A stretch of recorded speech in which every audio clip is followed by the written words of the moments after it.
역사상 1장부터 우리가 읽은 8장까지 말씀은 이스라엘 12지파의 족보입니다. 수많은 이름들이 반복되고 나열되다 보니까 읽기도 어렵고 그 말씀에 담겨져 있는 뜻을 발견하기는 더 어렵습니다. 하지만 반복되고 지루한 일상에서도 행복을 건져 올리듯 지루한 역대상 말씀 속에 감추인 보화를 캐낼 수 있는 지혜가 있기를 주님의 이름으로 축복드립니다. 오늘 우리가 읽은 이 역대상 8장 말씀은 이제 모든 어려운 족보가 끝나고 마지막 12번째 아들 베냐민 지파의 족보입니다. 긴 말씀이지만 두 문장에 주목하면 좋습니다. 역대상 9장 29절 말씀, 기브온의 조상 여이엘은 기브온에 거하였으니, 이 말씀과 또 역대상 9장 33절, 넬은 기스를 낳았고 기스는 사울을 낳았으며 라고 하는 이 두 문장에 주목하면 좋습니다. 더 축약하면 두 단어로 요약됩니다. 하나는 기브온이라고 하는 단어와 또 다른 단어는 사울이라는 단어입니다. 기브온은 베냐민 지파가 거주하던 땅이었고, 사울은 이스라엘의 첫 번째 왕의 이름입니다. 사무엘상 9장 21절에 이 사울을 왕을 세울 때 사울이 대답하여 가로되 나는 이스라엘 지파의 가장 작은 지파 베냐민 사람이오며 나의 가족은 베냐민 지파 모든 가족 중에서 가장 미약하지 아니하니까. 이 사울의 말을 통해서 깨닫게 되는 것이 베냐민 지파는 12지파 가운데 가장 작은 인구수를 가진 소수 지파였습니다. 하나님께서 가장 작은 지파 베냐민 지파에 속하고 그 중에서도 가장 미약한 가문에서 왕을 선택하신 이유가 무엇인지에 대해서 우리는 이미 잘 알고 있습니다. 고린도서 1장 27절로 29절에 이렇게 기록됩니다. 너희의 부르심을 보라. 육체에 따라 지혜 있는 자가 많지 아니하며 능한 자가 많지 아니하며 문볼 좋은 자가 많지 아니하도다. 그러나 하나님께서 세상에 미련한 것들을 택하사 지혜 있는 자들을 부끄럽게 하려 하시려고 세상에 약한 것들을 택하사 강한 것들을 부끄럽게 하려 하시며 하나님께서 세상에 천한 것들과 멸시받는 것들과 없는 것들을 택하사 있는 것들을 패하려 하시나니 이는 아무 육체라도 하나님 앞에서 자랑하지 못하게 하려 하심이라. 하나님의 미련한 것이 사람보다 지혜 있고 하나님의 약한 것이 사람보다 강한 줄로 믿습니다. 그래서 베냐민 지파 가운데 사울 왕을 택하신 겁니다. 하지만 이 말씀은 오늘 설교의 주제는 아닙니다. 오늘 설교의 주제는 왜 베냐민 지파는 12지파 중에서 가장 작은 지파가 되었느냐는 겁니다. 핵심은 오늘 역대상 본문에 나온 베냐민 지파에 속한 기브아 땅에서 벌어진 한 가지 사건이 발단이 되었습니다. 이 기브아에서는 어떤 일이 벌어졌는가? 역사적인 배경이 사사기 19장과 20장에 걸쳐서 비중 있게 자세하게 다루고 있습니다. 역대상 19장 1절로 2절은 이렇게 시작됩니다. 이스라엘의 왕이 없을 그때에 에브라임 산지 구석에 우거하는 어떤 레위 사람이 유다 베들레헴에서 첩을 취하였더니 그 첩이 행음하고 남편을 떠나 유다 베들레헴 그 아비의 집에 돌아가서 거기서 넉 달을 보내매. 이렇게 시작됩니다. 레위 사람이 행음하고 떠난 그 첩을, 아내를 데리고 집으로 돌아오는 길에 기브아의 땅에 머물게 됐던 겁니다. 이 소문을 듣고 찾아온 기브아 땅에 거주하던 불량배들에 의해서 이 여인이 집단 강간을 당합니다. 그리고 살해를 당하는 비참한 사건이 벌어집니다. 그러자 이 일을 당한 레위 사람이 억울함을 호소하기 위해서 자신의 죽은 아내의 시신을 쪼개서 11지파에게 보냅니다. 이 레위 사람의 호소의 내용이 역대상 20장 4절로 6절에 나오는데 제가 읽어드리겠습니다. 레위 사람 곧 죽임을 당한 여인의 남편이 대답하여 가로되 내가 내 첩으로 더불어 베냐민에 속한 기브아에 유숙하러 갔더니 기브아 사람들이 나를 치러 일어나서 밤에 나의 우거한 집을 애워싸고 나를 죽이려고 내 첩을 욕보여서 그로 죽게 한지라. 내가 내 첩의 시체를 취하여 쪼개어 이스라엘 기업의 온 땅에 보내어 노니 이는 그들이 이스라엘 중에서 음행과 망령된 일을 행하였음을 인함이로다. 이렇게 말합니다. 이 말을 들은 또 그 시신을 본 11지파의 반응이 역대상 20장 12절로 14절에 이렇게 기록됩니다. 이스라엘 지파들이 베냐민 온 지파의 사람들을 보내어 두루 행하며 이르기를 너희 중에 생긴 이 악이 어찌미뇨. 그런즉 이제 기브아 사람 곧 그 비류를 우리에게 붙여서 우리로 죽여 이스라엘 중에서 악을 제하여 버리게 하라. 하나 베냐민 자손이 그 형제 이스라엘 자손의 말을 듣지 아니하고 도리어 각 성읍에서 기브아에 모이고 나아가서 이스라엘 자손과 싸우고자 하니. 이렇게 말합니다. 얼핏 들으면 이게 무슨 얘기인지 잘 이해가 안 되실 수도 있는데, 한 여인의 비극적인 죽음이 일파만파로 커져서 결국 이스라엘 11지파와 베냐민 지파 간에 동족 상잔의 비극적인 내전이 벌어지게 된 겁니다. 얽히고 설킨 복잡다단한 이 사건은 저마다 다 이유가 있어요. 등장하는 사람들이 명분도 있고 사정도 있는데 각자 자기의 상황 따라 형편 따라 소견대로 행해서 벌어진 일입니다. 그런데 이 모든 일의 최종 결과가 뭐냐? 이 모든 일로 인한 최종 결과가 결국 베냐민 지파는 이 전쟁으로 인해서 전쟁에 참가했던 남자들 뿐만 아니라 어린아이와 여인들까지 몰살을 당하게 됩니다. 이 일을 통해서 베냐민 지파는 가장 소수의 지파로 전락하고 말게 된 것입니다. 겉으로 보면 정의 구현을 위한 피해 복수라는 명분 아래서 벌어진 전쟁 같습니다. 모든 싸움과 전쟁에는 다 명분이 있어요. 이유가 있고 사정이 있습니다. 하지만 어떤 명분도 싸움과 전쟁을 정당화할 수는 없습니다. 어떤 사정이 있어도 그로 인한 잔인한 살육을 정당화할 수 없습니다.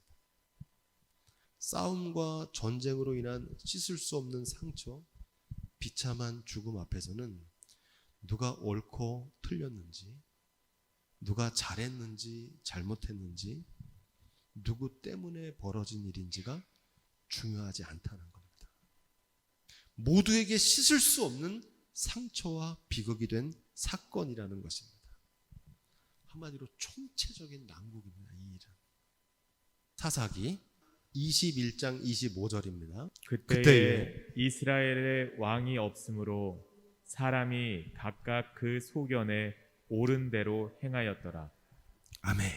사울 왕이 세워지기 전이란 뜻이 아니라 이스라엘의 영원한 왕은 하나님 한 분이신데 이스라엘 백성들이 왕이 없는 것처럼 자기 소견에 옳은 대로 행하다가 결국 이런 비참한 일에 이르게 되었다는 결론입니다. 누구 잘못이냐?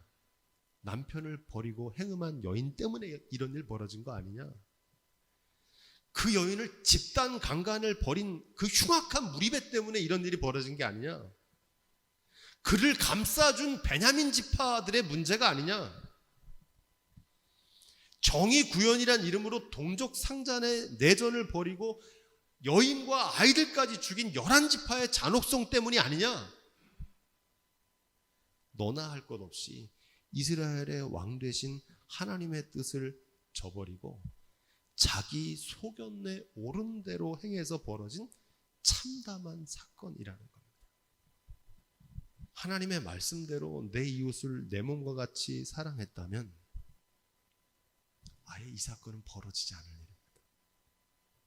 너나 할 것 없이 그 말씀은 안중에 없어서 상황 따라 형편 따라 자기 소견에 옳은 대로 행하다가 이 비참한 결과를 이르게 되었다는 결론입니다. 지난주 156명의 꽃다운 청춘들이 한순간에 거리에서 압사당하는 이태원 참사가 벌어졌습니다. 그로 인한 충격과 상처, 그 논란이 계속됩니다. 누구 탓? 탓이냐? 이거 경찰 탓이다. 경찰 보고 체제 문제다.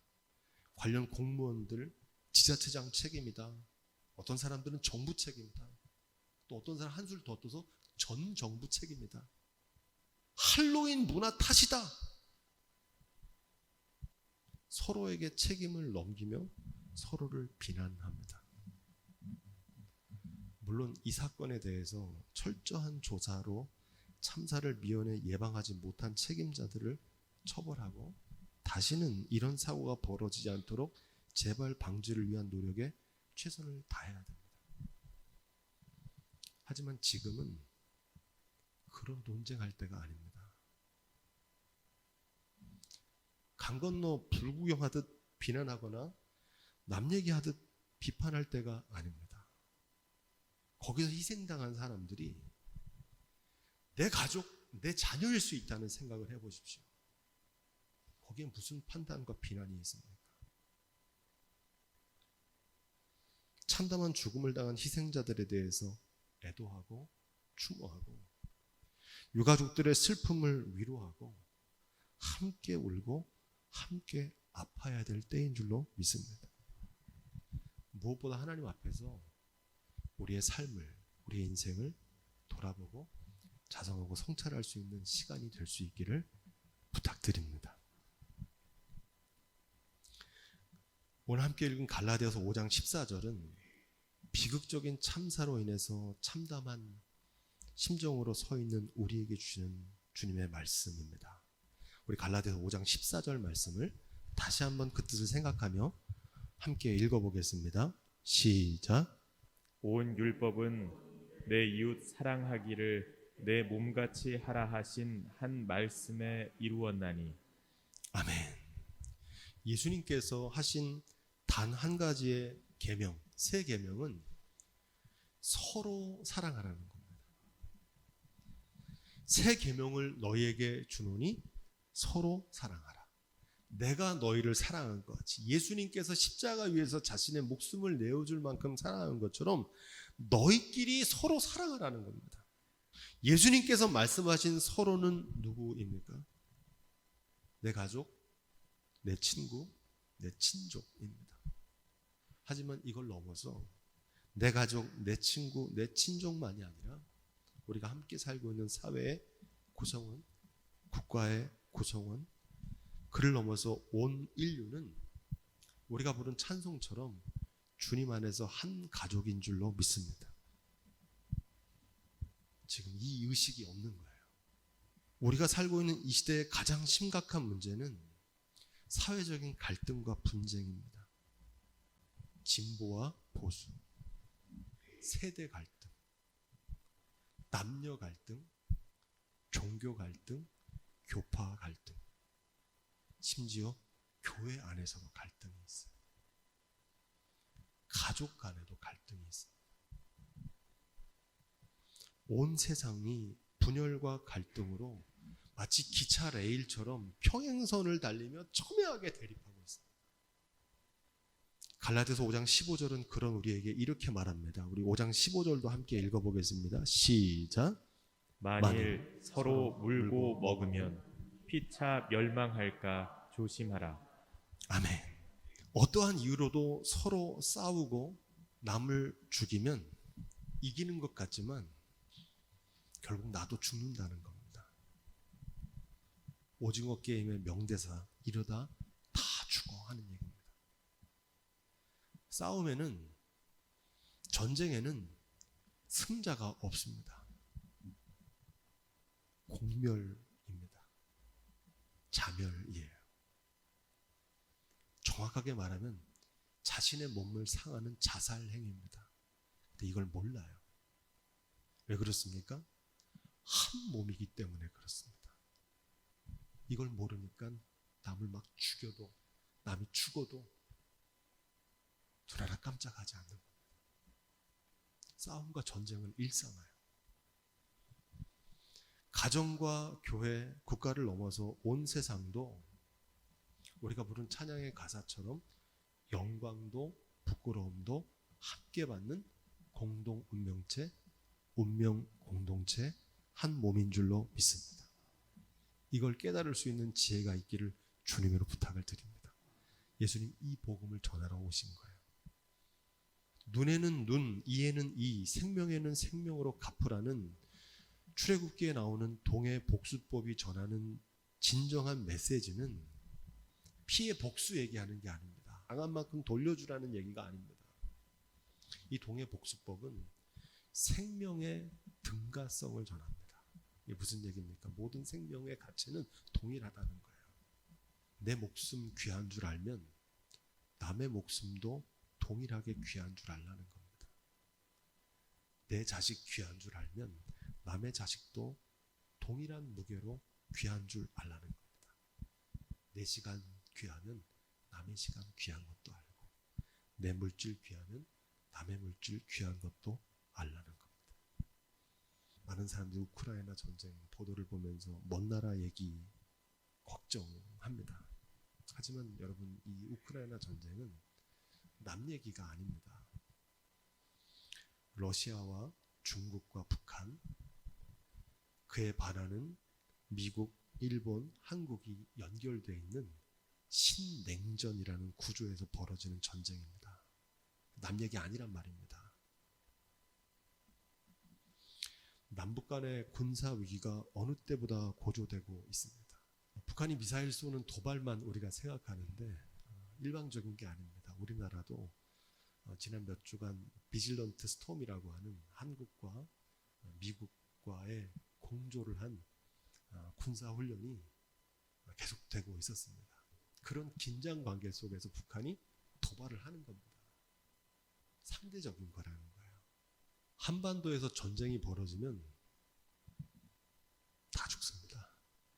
가정에서 부부싸움이 벌어지면 부부들은 별로 안 다쳐요. 누가 다치냐면 아이들이 다칩니다.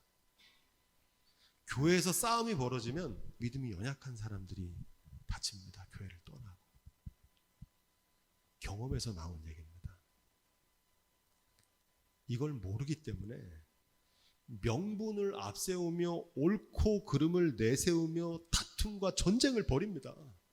마치 빈대 잡자고 초가생관 다 태우는 어리석은 일입니다. 서로 사랑하라는 주님의 명령은 선택이 아니고 필수입니다. 목숨을 걸고 평화를 위해 살아야 되는 거예요. 지금은 모든 차이와 이념을 넘어서 다시 한번 평화를 위해서 노력해야 될 때인 줄로 믿습니다. 우리의 생명을 지키고 안정을 지키고 일상을 지킬 수 있는 유일한 조건은 서로 사랑과 평화의 원칙을 고수하는 겁니다. 여러분, 평화를 위해서 목숨을 걸고 평화를 위해서 기도하십시오. 서로 사랑함으로 평화를 이루라는 이 명령을 최고의 가치를 두고 살아야 됩니다. 우리가 살 수 있는 유일한 길이 여기에 있는 줄로 믿습니다. 동족상잔의 비극으로 이스라엘 지파 가운데 가장 작은 지파로 전락한 베냐민 지파에 속한 사울의 스토리로 오늘 말씀을 마치려고 합니다. 사무엘상 15절 17절은 이렇게 말합니다. 사무엘이 가로되 왕이 스스로 작게 여길 그때에 이스라엘 지파의 머리가 되지 아니하셨나이까. 어찌하여 왕이 여호와의 목소리를 청종치 아니하고 탈취하기에만 급하여 여호와의 악하게 여기시는 것을 행하였나이까. 사울이 사무엘에게 이르되 나는 여호와의 목소리를 청종하여 여호와께서 보내신 길로 가서 아말렉 왕 아각을 끌어왔고 아말렉 사람을 진멸하였으나 다만 백성이 그 마땅히 멸할 것 중에서 가장 좋은 것으로 길갈에서 당신의 하나님 여호와께 제사하려고 양과 소를 취하였나이다. 이렇게 말합니다. 한마디로 말씀대로 준행했는데 억울하다는 겁니다. 여기 아주 중요한 의미가 있습니다. 하나님 말씀에 순종하는 것은 온전히 순종해야지 부분적인 순종은 거역하는 것과 똑같다는 겁니다. 오늘 말씀으로 적용하면 이런 겁니다. 나도 사랑과 평화를 위해서 노력했지만 상황이 불가능했다는 겁니다.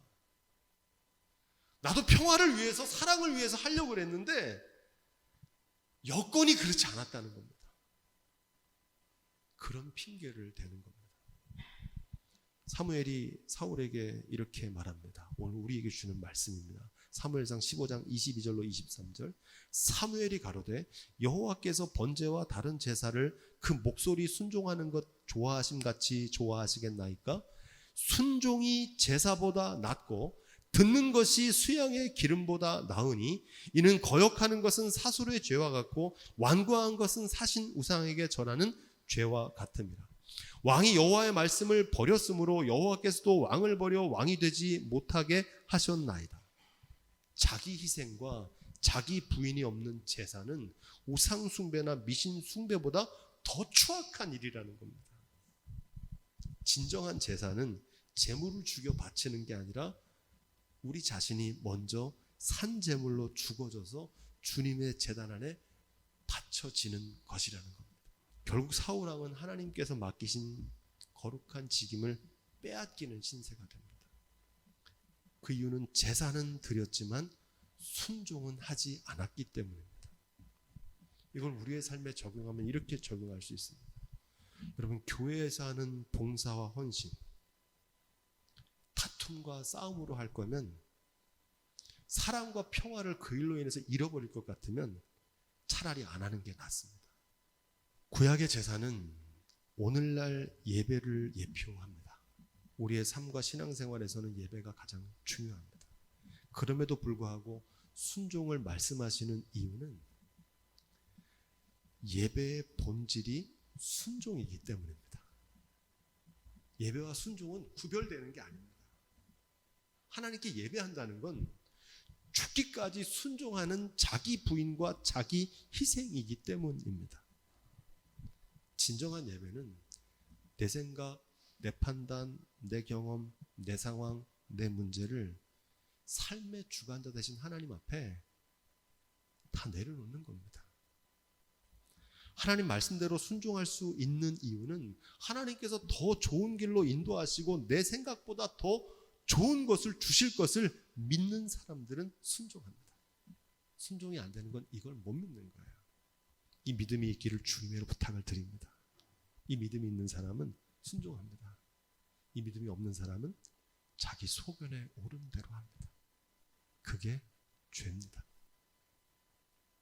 그 죄가 베냐민 지파를 가장 소수의 지파로 전락시킨 비극의 원인이 되는 겁니다. 갈등과 분열, 참담한 사건과 전쟁의 위기 속에 살아가는 지금 우리가 죽도록 순종해야 될 말씀은 무엇일까요? 서로 사랑하라. 이 한 말씀에 있는 줄로 믿습니다. 우리 힘으로 세계의 평화, 이 나라의 평화는 이루지 못해도 가정의 평화는 이룰 수 있잖아요. 내가 좀 죽으면 되잖아요. 교회의 평화는 여러분의 손에 달려 있습니다. 비록 온 세계와 나라가 분열과 갈등, 다툼과 전쟁의 위기 속에 있지만 적어도 주님의 몸된 교회와 주님께서 허락하신 가정에서는 사랑과 평화를 이루는 일에 최고의 목적을 두시고 거기에 가치를 두시고 목숨을 걸고 생명을 걸고서라도 사랑과 평화를 이루어내는 저와 여러분 다 되시기를 주님의 이름으로 축원드립니다.